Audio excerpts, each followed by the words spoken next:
दोस्तों, मैं रश्मि आनंद, assistant professor political science. जैसा कि हमारा टॉपिक राजनीतिक परंपराएं चल रहा है, इसमें हमने विकासात्मक समाजवाद को पढ़ लिया है। उसमें हमने पिछले वीडियो में संशोधनवाद को पढ़ा था। तो संशोधनवाद हमारे चैनल में जाके आप प्लेलिस्ट में उसको देख सकते हैं वीडियो। आज हमारा टॉपिक है नारीवाद। हम सीरियल वाइज एक एक यूनिट कवर कर रहे हैं, जिसमें हमारी पहली यूनिट चल रही है, इसलिए एक एक टॉपिक एकदम सीरियल वाइज चल रहा है। आप अच्छे से अपनी तैयारी कर सकते हैं। तो आइए हम आज पढ़ते हैं क्या है हमारा टॉपिक, नारीवाद। फेमिनिज्म। फेमिनिज्म क्या है? नारीवाद ये स्त्रियों के अधिकार से रिलेटेड है। तो नारीवाद ये एक विचारात्मक आंदोलन है। जब एक विचार के रूप में आया तो नारीवाद क्यों आया, इसकी आवश्यकता क्यों पड़ी? फेमिनिज्म, इसका उदय 1970 के दशक में हुआ। तो उदय 1970 के दशक में हुआ। यह एक आंदोलन है।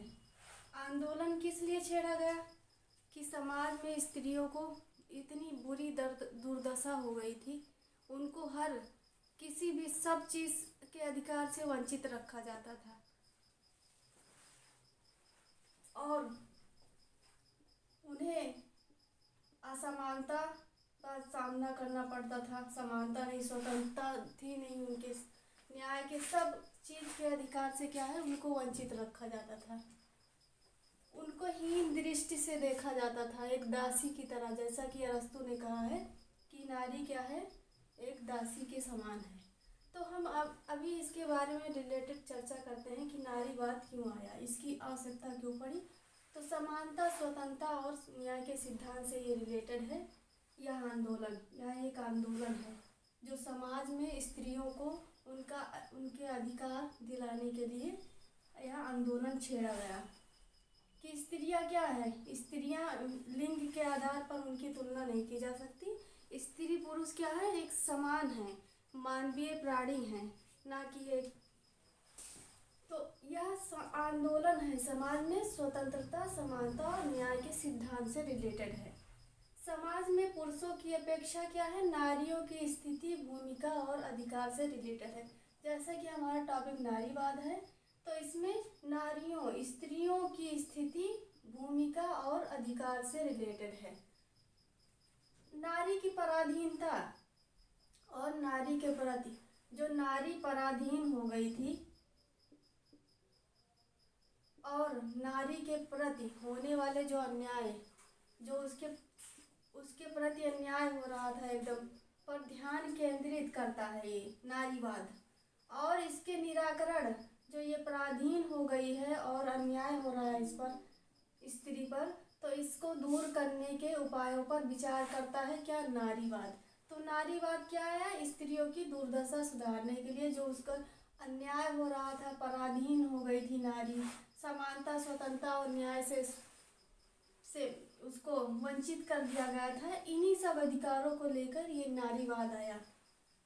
परिभाषाएं हैं, क्या क्या परिभाषाएं, कुछ विचारकों ने परिभाषाएं दी हैं। तो जैसे मैरी एवोस जी कहती हैं, स्त्रीवाद स्त्रियों की वर्तमान जो करंट सिचुएशन है तथा भूतकाल जो पास्ट की सिचुएशन है, इसकी स्थिति का आलोचनात्मक मूल्यांकन है। कि पास्ट में जो और करंट में जो सिचुएशन है स्त्रियों की, उसका क्या है, आलोचनात्मक मूल्यांकन किया है इन्होंने। यह स्त्रियों से रिलेटेड है। नारीवाद क्या है, स्त्रियों से रिलेटेड है। उन मूल्यों के लिए चुनौती है जो स्त्रियों की को दूसरों द्वारा पेश की जाती है। तो ये किसने कहा है, मैरी एवोस ने। चार्लोट बंच कहते हैं, स्त्रीवाद वह आंदोलन है और सिद्धांत जो पुरुष की तरफदारी का विरोध करता है तथा पुरुषों के प्रति स्त्री की अधीनता और आलोचना करते हैं, जो लिंग पर आधारित अन्याय को समाप्त करने के लिए वचनबद्ध है। तो चार्लोट बंच जी का ये कथन है कि स्त्रीवाद वह आंदोलन और सिद्धांत है जो पुरुष की तरफदारी का विरोध करता है तथा पुरुषों के प्रति स्त्री की अधीनता और की आलोचना करते हैं कि ये गलत है कि एक पुरुष के प्रति मतलब पुरुष के अंदर में एक स्त्री कार्य करती है, उसके अधीन है, तो ये क्या होगा, ये इसका विरोध करते हैं। जो लिंग पर आधारित है कि ये लिंग के आधार पर क्या है, ये कहते हैं कि लिंग के आधार पर स्त्री और पुरुष में भेद नहीं करना चाहिए, सबको बराबर का हक देना चाहिए। तो ये इसी टाइप से कि पुरुष की अधीनता मतलब स्त्री जो है पुरुष के अधीन है और पुरुष की तरफदारी जो हो रही है इसकी आलोचना कर रहे हैं और कह रहे हैं कि पुरुष और स्त्री क्या है, बराबर है, ना कि लिंग के आधार पर स्त्री पुरुष में मतभेद है। तो ये अन्याय को समाप्त करने के लिए वचनबद्ध है जो लिंग पर आधारित है। तो इसमें अगर चार्लोट बर्न्स जी का कथन आ जाए तो ये लिंग पर आधारित यहाँ से आप पकड़ सकते हैं। पुरुषों के प्रति अधीन स्त्री की अधीनता हो गई, पुरुष की तरफदारी का विरोध, लिंग पर आधारित अन्याय को समाप्त करने के लिए वचनबद्ध। किसने कहा, चार्लोट बर्न्स ने।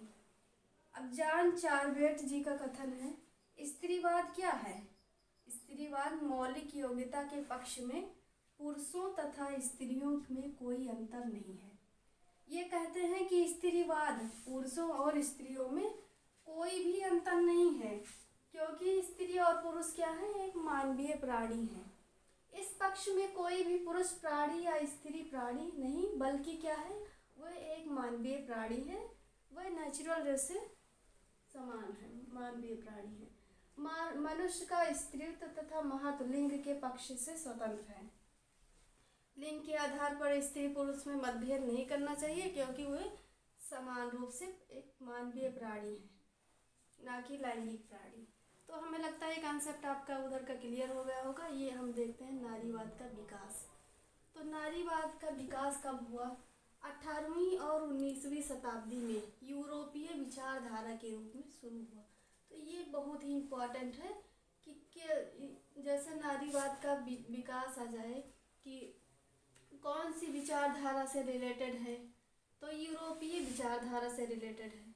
और स्टार्ट कब हुआ, एक विचारधारा के रूप में इसका शुरुआत कब हुई, कहाँ के विचारधारा से रिलेटेड है, तो यूरोपीय विचारधारा के रूप में 18वीं और 19वीं शताब्दी में इसका शुरुआत हुआ नारीवाद का। तो नारीवाद क्या है, 18वीं और 19वीं सदी में यूरोपीय विचारधारा के रूप में शुरू हुआ। अब मैरी और वॉलस्टोनक्राफ्ट पॉलिटिकल थिंकर हैं, जिसमें नारीवाद, इन्होंने नारीवाद फेमिनिज्म के बारे में आंदोलन छेड़ा था। तो ये एक नारीवादी चिंतक हैं। इन्होंने क्या है, नारियों के अधिकार दिलाने के रूप में आवाज़ उठाई। तो मैरी वॉलस्टोनक्राफ्ट है, इनकी बुक है a vindication of the rights of women. इन्होंने 1973 में लिखी, बहुत ही इम्पोर्टेंट बुक है। इनकी 2 बार अभी एग्ज़ाम में नई जोड़ा गया है इनको।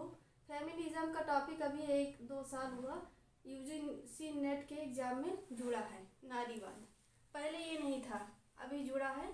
तो ये बहुत ही इम्पॉर्टेंट है, इनकी बुक 2 बार आ चुकी है। तो मैरी वॉलस्टोनक्राफ्ट की बुक है vindication of the rights of women, और एक इनकी और बुक है, कई बुक है, आगे हम डिटेल में चर्चा करेंगे। अभी vindication of the rights of man भी लिखी है इन्होंने। तो इसमें क्या किया है अपनी बुक में, a vindication of the rights of women में स्त्रियों को कानूनी, राजनीतिक और शैक्षिक क्षेत्रों में समानता की मांग की है। तो ये स्त्रियों के अधिकार से रिलेटेड आंदोलन छेड़ा था इन्होंने, स्त्रियों के पक्ष में लड़ रही थी समाज से, कि समाज में क्या है, स्त्रियों को कानूनी, राजनीतिक और शैक्षिक क्षेत्रों में समानता की मांग की। जैसा कि मैरी वॉलस्टोनक्राफ्ट के समय में स्त्रियों को बहुत ही खराब दुर्दशा थी, उनको सब चीज़ से वंचित रखा जाता था, सब अधिकारों से वंचित रखा जाता था और एक दास की श्रेणी में उनको गिना जाता था। तो जैसा कि हमारे ये सब आंदोलन करता थे, समाज सेवी थे, उन्होंने लड़ झगड़ कर स्त्रियों को न्याय दिलाने की मांग की। आगे हम और अच्छे से डिटेल में चर्चा करेंगे कि भारत में नारीवाद की स्थिति कैसी, वर्तमान और भविष्य की। तो जे.एस. मिल कहते हैं, इनकी बुक है सब्जेक्शन ऑफ वुमेन। कब लिखी? 1869 में। ये बुक बहुत ही ध्यान से देखिएगा, ये बुक भी आई है और ये बुक भी आई है। तो जे.एस. मिल की बुक है जो स्त्रीवाद नारीवाद से रिलेटेड है। तो इन्होंने सब्जेक्शन ऑफ वुमेन है इनकी बुक 1969 में लिखी। इसमें क्या कहा है? स्त्री पुरुष का संबंध मैत्री पर आधारित होना, एक फ्रेंडशिप के तहत होना चाहिए, मतलब एक फ्रेंडशिप जैसा व्यवहार होना चाहिए, मैत्री पर आधारित होना चाहिए, एक मित्र की तरह। तो स्त्री पुरुष का संबंध कैसा होना चाहिए? मैत्री पर आधारित होना चाहिए, प्रभुत्व पर नहीं कि एक दूसरे के प्रभुत्व जमाए, उसको अपने अंडर में रखे, दबाव में रखे, ये नहीं होना चाहिए। स्त्री पुरुष का संबंध कैसा होना चाहिए? मैत्री पर, मित्रता पूर्वक संबंध होना चाहिए। मिल मताधिकार, स्त्री की मताधिकार पर बल देते हैं।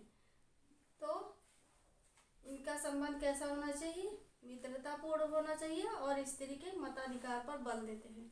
तो आगे अभी हम कंसेप्ट और क्लियर करेंगे, पहले हम इसके बारे में थोड़ा जान लिए, अभी इसको हम डिटेल में चर्चा करेंगे। तो तब तक के लिए हमारे वीडियो को आप लाइक शेयर और सब्सक्राइब करें। Thank you.